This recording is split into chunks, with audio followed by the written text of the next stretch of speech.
صبر کا مادہ بالکل ختم ہوتا جا رہا ہے. ذرا ذرا سی بات پہ جھگڑے کر لینا، ذرا ذرا سی بات پر خون خرابہ کر دینا، ذرا ذرا سی بات پر گالی گلوچ کر دینا، یہ عام انسانوں کی فطرت بن گئی ہے. جبکہ اللہ تعالیٰ نے کیا فرمایا؟ استعینوا بالصبر، تم صبر کے ذریعے مدد حاصل کرو. اگر تم مصیبتوں پہ صبر کرو گے نا تو فائدہ کیا ہے؟ ان اللہ مع الصابرین، بے شک اللہ تعالیٰ صبر کرنے والوں کے ساتھ. جب اللہ تمہارے ساتھ ہے، اللہ صبر کرنے والوں کے ساتھ ہے، تو پھر کمی کس بات کی رہے گی بھائی؟ اللہ تمہارے ساتھ ہے اور ساری کائنات اللہ کی ہے، ساری کائنات پہ قبضہ قدرت اسی کا ہے. ساری دولتیں، ساری جنتیں، ساری دنیا، ہر ہر ذرہ، ہر ہر قطرہ، ہر ہر پتا، ہر انسان، جنات، فرشتے، سب اللہ تعالیٰ کی قبضہ قدرت میں ہیں. تو معلوم یہ ہوا کہ آدمی صبر کر کے اللہ تعالیٰ کی معیت یعنی اس کا ساتھ حاصل کر سکتا ہے. اور بے صبرہ پنا کرے تو مصیبت میں اور گرفتار ہوگا اور پریشانیاں گھیریں گی. نہ اللہ کی رحمت ساتھ ہوگی، نہ اللہ تعالیٰ کی مدد اس کے ساتھ ہوگی. جو مصیبتوں پہ صبر نہیں کرتا ہے تو مسلمانوں، آج اگر ہمارے معاشرے پہ ہم نظر ڈالیں، پڑوسی میں جھگڑے ہو جاتے ہیں ذرا سی بات پر.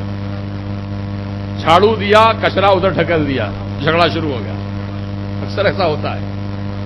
پانی کا مسئلہ ہے، اب گھر میں آپ کے پانی کا پریشر کم ہے، آپ نے موٹر لگا کے پانی کھینچ لیا، بازو والے کو پانی نہیں ملا، جھگڑا شروع ہو گیا. ایسی چھوٹی چھوٹی باتوں پہ جھگڑے ہو جاتے ہیں اور نتیجہ کیا جاتا ہے؟ خون خرابے پہ جاتا ہے.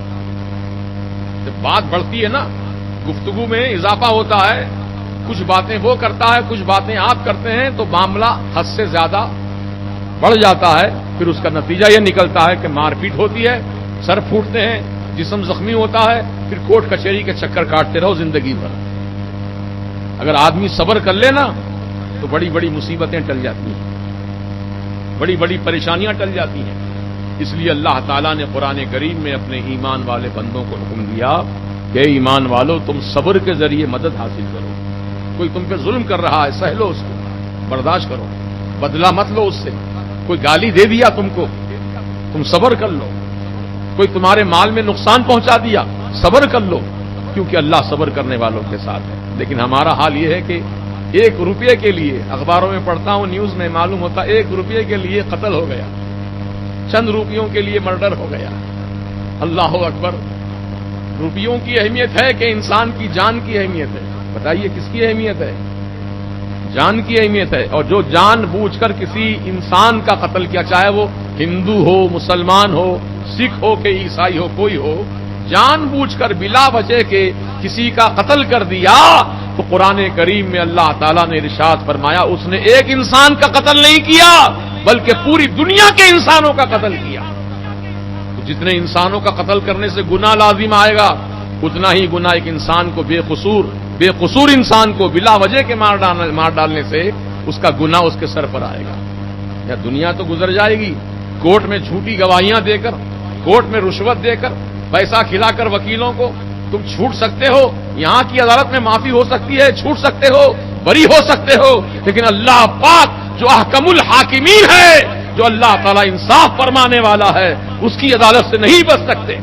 وہاں رشوت نہیں چلے گی، وہاں پیسہ روپیہ کام نہیں آئے گا، نہ کوئی اثر و رسوخ کام آئیں گے، نہ تعلقات کام آئیں گے.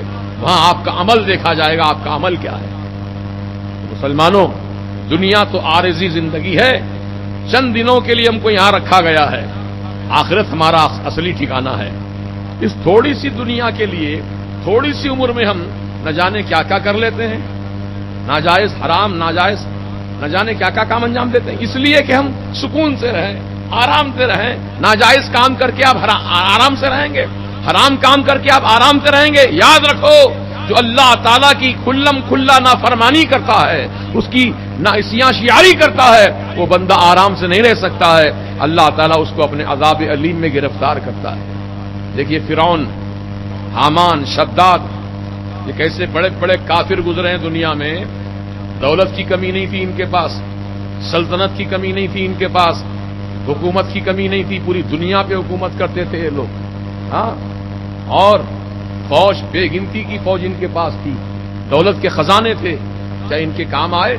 کیا ان کو بچا سکے اللہ کے عذاب سے؟ نہیں۔ آپ جانتے ہیں کہ شداد ایک ایسا ملعون کافر تھا جس نے خدائی کا دعویٰ کیا اور کہا کہ جنت تو میں بھی بنا سکتا ہوں۔ چنانچہ اس نے بے شمار روپیہ پیسہ اس وقت کا لگا کر جنت تیار کی، دنیا میں جنت تیار کی۔ اللہ اکبر! جب جنت تیار ہو گئی اس کی بنائی ہوئی، اس کو پیغام دیا گیا صاحب جنت تیار ہو گئی، چل کے دیکھ لیجئے۔ اب وہ گھوڑے پر بیٹھ کر آیا جنت دیکھنے کے لیے اپنی۔ اللہ اللہ! ادھر اللہ پاک کا حکم ہو گیا، اے اسرائیل جاؤ اس نافرمان کی روح قبض کرو۔ چنانچہ وہ گھوڑے کی رکاب سے ایک پاؤں اٹھایا تھا نیچے اترنے کے لیے، اسی وقت اللہ تعالی کا حکم آ گیا اور اسرائیل علیہ السلام نے اس کی روح کو قبض کر لیا۔ اپنی بنائی ہوئی جنت کو خود نہیں دیکھ سکا تو دوسروں کو کیا جنت دے سکتا ہے؟ دیکھیے، غور کریے، یہ بڑے بڑے نافرمان گزرے ہیں دنیا میں، اللہ پاک نے دنیا ہی کے اندر ان کا حشر بتا دیا کہ ان کا کتنا دردناک عذاب ان کے لیے تیار کیا گیا ہے۔ یہ دنیا کا عذاب ہے، آخرت کا عذاب تو الگ رہا۔ محترم دوستو، فرعون کیا تھا؟ بہت بڑی سلطنت کا مالک تھا، حضرت موسیٰ علیہ السلام کے ٹکر لیا تھا، خدائی کا دعویٰ کیا تھا، انا ربکم الاعلیٰ کہا تھا، میں تمہارا بڑا پروردگار ہوں کہا تھا۔ اللہ تعالیٰ نے موسیٰ کلیم اللہ کو بھیجا کہ جاؤ موسیٰ اس کو سمجھاؤ کہ تو خدا نہیں ہے، تو خدا کا بندہ ہے، اللہ نے تجھ کو سلطنت دی ہے، خدا کا شکر گزار بنا رہے۔ لیکن فرعون نے اپنی فرعونیت کا اظہار کرتا رہا اور اپنی بڑائی کا اظہار کرتا رہا۔ اللہ پاک نے اس کو مہلت دی، سنبھل جائے سدھر جائے، سنبھل جائے سدھر جائے۔ جب مہلت کا پیریڈ ختم ہو گیا، مہلت کا تعلق ختم ہو گیا، تو اب اللہ پاک نے کیا حشر کیا؟ اس کا دریائے نیل میں غرق کر کے مار دیا، پانی میں ڈوب کے مر گیا۔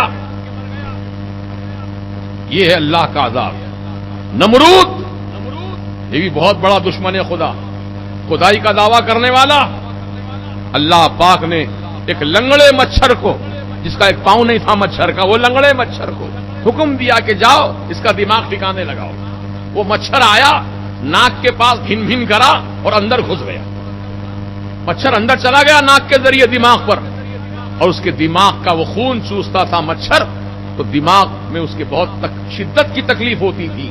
بڑے بڑے حکیموں کو بلایا، ڈاکٹروں کو بلایا کہ میرے سر کا درد کا علاج کرو، کسی نے کوئی علاج نہیں کیا۔ کون کرتا؟ اللہ۔ اللہ کا جب عذاب اس پر مسلط ہے تو کون اس کو ہٹا سکتا ہے سوائے خدا کے؟ اللہ کے رسول علیہ الصلوۃ والسلام دعا فرما دیں تو اللہ تعالیٰ عذاب دور کر دے، لیکن یہاں تو معاملہ نافرمانی کا حد سے زیادہ ہو چکا تھا۔ اللہ پاک نے لنگڑے مچھر کو بھیجا جو اس کے دماغ کا خون چوستا رہا۔ آخرکار جب سارے علاج ناکام ہو گئے تو ایک بہت پرانے بوڑھے حکیم کو بلایا، تجربے کار حکیم کو۔ وہ حکیم واقعی حکیم تھا، حکمت بھی جانتا تھا اور دانا و بینا تھا۔ وہ آیا، آ کر کے دیکھا، معائنہ کیا، کہا کہ تیرا ایک ہی علاج ہے۔ بولے کیا ہے؟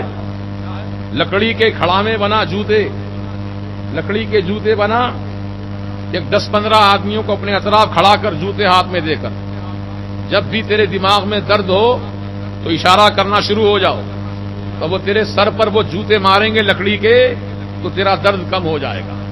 چنانچہ ویسا ہی ہوا، جب بھی درد ہوتا شروع ہو جاؤ، تب تڑا تڑ اس کے سر پر لکڑی کے کھڑاویں، لکڑی کے جوتے پڑتے، مارتے تھے زور زور سے، تو مار کی دھمک سے وہ مچھر تھوڑی دیر خاموش بیٹھ جاتا تھا۔ جیسے ہی مار ختم ہوئی پھر چالو ہو گیا خون چوسنا، درد ہونا، یہاں تک کہ اتنی مار کھایا۔ یہ اللہ کا عذاب تھا نا، اللہ نے ایسی مار کھلائی اس کو، جوتوں سے مار کر اس کا دماغ جو ہے ناک کے ذریعے بہ گیا۔ یہ ہے اللہ کا عذاب۔ تو حرام کاموں سے، حرام طریقوں سے اللہ کی نافرمانی کر کے کوئی آرام سے نہیں رہ سکتا دنیا میں، اللہ پاک دنیا ہی کے اندر اس کو اپنے عذاب میں گرفتار کر لیتا ہے۔ لہذا مسلمانوں، کوئی مصیبت آن پڑے تو بے صبری کا مظاہرہ نہ کرو بلکہ صبر کا مظاہرہ کرو۔ امام حسین رضی اللہ عنہ کی سیرت کو، آپ کی زندگی کو، آپ کی شہادت کو ہمیشہ اپنی نگاہوں کے سامنے رکھو۔ امام حسین رضی اللہ تعالیٰ عنہ کے ساتھ کیسے کیسے بڑی بڑی مصیبتیں آئیں، کیسی کیسی پریشانیاں آئیں، دھوپ کا عالم ہے، شدت کی گرمی ہے، مسافرت کا عالم ہے، نہ کھانا پاس ہے نہ پانی پاس ہے، پانی پر بھی پہرا بٹھا دیا گیا ہے، چھوٹے چھوٹے بچے بلک رہے ہیں، رو رہے ہیں، نہ ماں کے سینوں میں دودھ ہے، کیونکہ غذا ملے گی تو دودھ آئے گا، جب غذا کا سوال ہی نہیں ہے تو کیا معاملہ ہے؟ اللہ اکبر۔ شدت کی دھوپ میں وہ سارے کے سارے خانوادہ امام حسین رضی اللہ تعالیٰ عنہ صبر کر رہے ہیں، مصیبتوں پر صبر کر رہے ہیں۔ انا للہ و انا الیہ راجعون پڑھ رہے ہیں، اے اللہ ہم سب تیرے ہی لیے ہیں، ہم سب اللہ ہی کے لیے ہیں، ہم کو اللہ ہی کی طرف لوٹ کر جانا ہے۔ تو ان کی زبانوں پر یہی کلمہ تھا، اللہ ہی کے لیے ہے، اللہ ہی کی طرف لوٹ کر جانا ہے۔ یہ غم کس بات کا ہے؟ ہم اللہ کے لیے ہیں، کسی اور کے لیے نہیں ہے۔ تو مسلمانوں، اللہ تبارک و تعالی یہی تو دیکھتا ہے بندے کو آزما کر کہ میرا بندہ مصیبت میں کیا کرتا ہے، پریشانی میں کیا کرتا ہے۔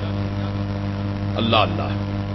تو جو بندہ مومن اللہ تعالی کی مرضی پر راضی رہے اور یوں کہتا رہے رضیت باللہ ربا، میں راضی ہوں اللہ تعالیٰ سے جو میرا رب ہے، میں راضی ہوں میرے پروردگار سے، میں راضی ہوں میرے پروردگار سے، تو مصیبتوں میں بندہ اللہ تعالیٰ کی مرضی پر راضی برضا رہے تو پھر اس کے لیے انعامات ہیں، اس کے لیے مہمان نوازی ہے، اس کے لیے بڑے بڑے اللہ کی بارگاہ سے کرم نوازیاں ہیں۔